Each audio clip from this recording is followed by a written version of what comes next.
안녕하십니까, 카년입니다. 오늘은 윤석열님 대통령에 대해서 말씀드리겠습니다. 여러분도 아시다시피 윤석열 대통령님은 문재인 대통령님의 대항마로서 문재인 대통령님 때 윤석열 검찰총장이었죠.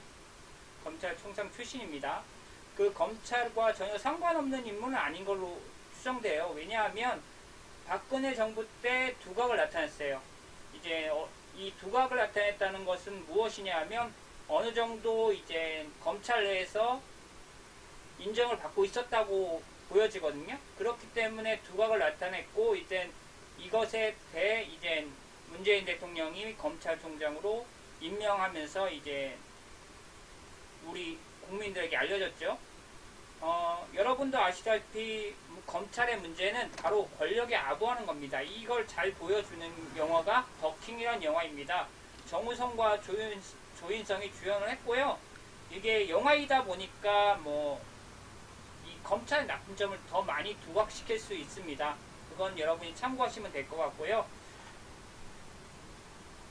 윤석열님이 과연 정의에 투쟁하는 검사라고 하기에는 좀 의심스러운 게 뭐냐 하면 검찰에서 중진인지 고위직인지 저는 잘 모르겠는데 하여튼간 중진 쪽 이상의 직급을 갖고 있었기 때문에 어느 정도 검찰 내의 고위직에게 어느 정도 인정을 받고 있었다고 생각을 해요. 그렇다면 검찰이 국민들에게 항상 의심받는 권력에 아부하는 모습이 어느 정도 있는 것으로 보여요. 왜냐하면 그 의심스러운 고위직의 인정을 받았기 때문입니다. 그러면 윤석열 님이 어떻게 정치가로 인정받았냐 하면 국민의힘에서 후보가 없었기 때문에 후보가 없었기 때문이 아니라 이렇게 이슈화될 인물이 없었기 때문에 어느 정도 대규모 이슈화될 인물이 없었기 때문에 아마 윤석열 님이 부각된 것으로 보입니다. 그런데 여기서 문제는 윤석열 님이 과거에 이제 정치가로 전향하는 과정에서 그분과 이제 어느 정도 교류한 정치인들을 보면 소위 과거에 거물급 정치인들이 포함되어 있는 것으로 봐 이 인물의 과거 정치 스타일을 그대로 따라간 것으로 보입니다. 따라가 배운 것으로 보이고 답습한 것으로 보이고요. 그래서 초기에 그 문제로 인해서 초기에 윤석열님이 국민과 소통이 국민의힘과 소통이 제대로 이루어지지 않고 있다는 것이 문제로 두각이 됐고 이 두각으로 인해 김종인 대표님이 자진 사퇴를 하셨죠. 사퇴를 한 건지 뭘 한 건지 모르겠지만 이제 사퇴를 하시는 바람에 이건 무엇이냐 하면 윤석열님의 생각이 윤석열님의 생각이 국민의 생각과 전혀 다른 생각을 하고 있다는 것을 암묵적으로 보여주는 거라고 보입니다. 그렇지만 윤석열님은 공정과 상식이라는 프라임을 통해서 대통령 선거에 승리하셨습니다.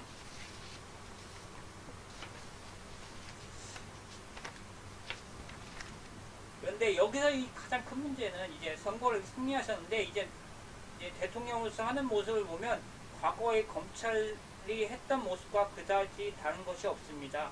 권력과 타협을 했죠. 박근혜 대통령님 자신이 수사를 했던 박근혜 대통령님한테 가서 사과하는 행동을 보였고 이것은 무엇이냐 하면 본인이 검찰을 통해서 수사한 것이 정당하지 않게 이루어진 수사라고 보여지는 행동일 수도 있습니다.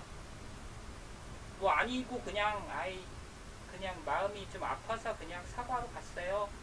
이런 수도 있겠죠. 그런데 검사가 일반 시민한테 억압하고 좀 나쁘게 말하고 막 그러면서 한 걸 갖다가 일반 시민한테 사과합니까? 사과 안 하잖아요. 사과한 사람도 있을 수 있겠죠. 그런데 사과했던 사람은 그렇게 많지 않은 걸로 알고 있거든요. 그렇다는 것은 박근혜라는 사람이 어느 정도 권력이 있었기 때문에 국민의힘에서 사과해 라고 압박이 들어왔고 결국 윤석열님은 사과한 것으로 보입니다. 전 그렇게 생각해요. 그렇지만 좀 다행인 것은 문재인 대통령님 때는 좀 소통을 많이 하겠다고 하지만 소통을 하지 못했죠. 그러나 형식적으로만이라도 윤석열 대통령님은 이렇게 출퇴근할 때 모습에서 어느 정도 소통하는 모습을 보여주고 있습니다. 그런데 그 소통이 정말 우리가 원하는 소통인지 국민이 원하는 소통인지 아니면 자기가 말하고 싶은 소통인지 생각을 해보면 자기가 윤석열 대통령이 말하고 싶은 것만 얘기하고 있다는 거죠. 그러니까 소통이 안 되고 있다는 거죠. 형식적인 소통이지만 소통은 이루어지지 않고 있다고 볼 수 있죠.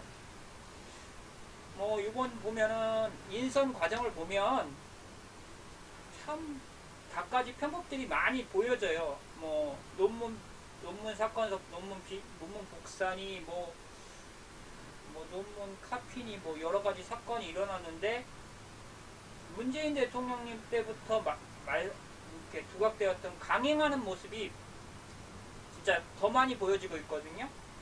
뭐 윤석열님도 강행을 통해서 검찰총장이 되셨지만 이런 모습이 과거에는 오히려 이제 이렇게 편법적인 사람들이 자진 사퇴하면서 이제 이렇게 언론에 이제 사라지는 형태였다면 지금은 문재인 대통령이 들어오면서부터 이 사람들이 사퇴가 아니라 꿋꿋이 버텨서 장관이 되는 모습으로 보여지고 있거든요. 이것은 무엇이냐 하면 내가 아무리 편법을 해도 이제 장관을 하려고 하면 이제 욕을 먹더라도 그냥 꿋꿋이 있으면 내가 장관을 할 수 있어 라는 것을 보여주는 사건이라고 저는 말하고 싶어요. 이렇다는 것은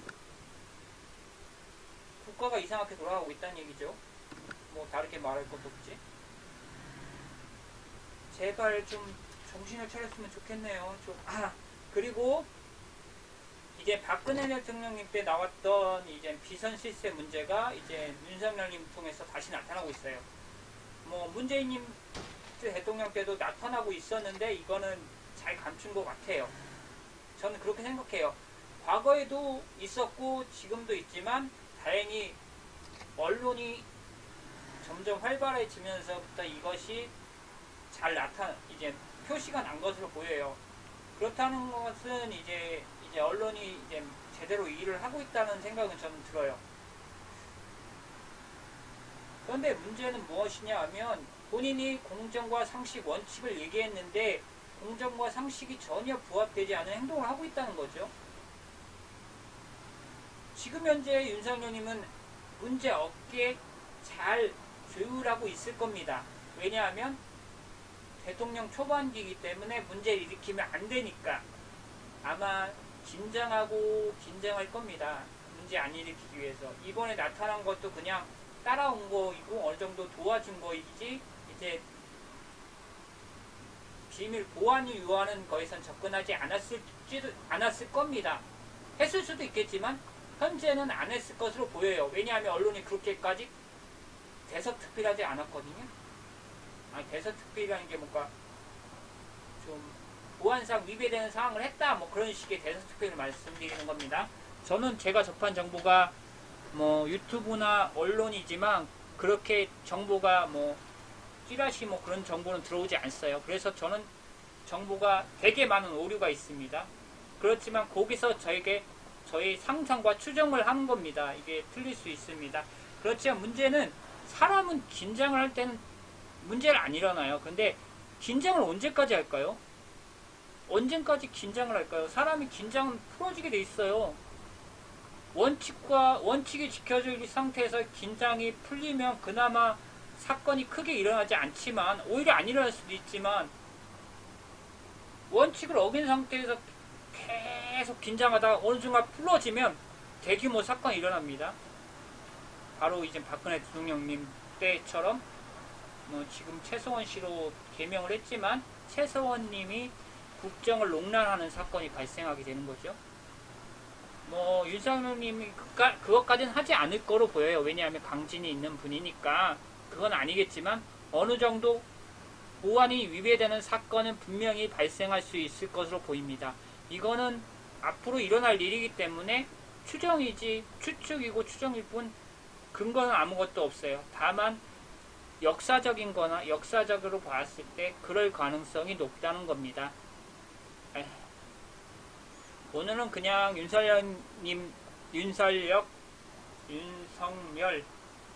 대통령님에 대해 말씀드렸습니다. 발음하기 힘드네요. 저도. 감사합니다.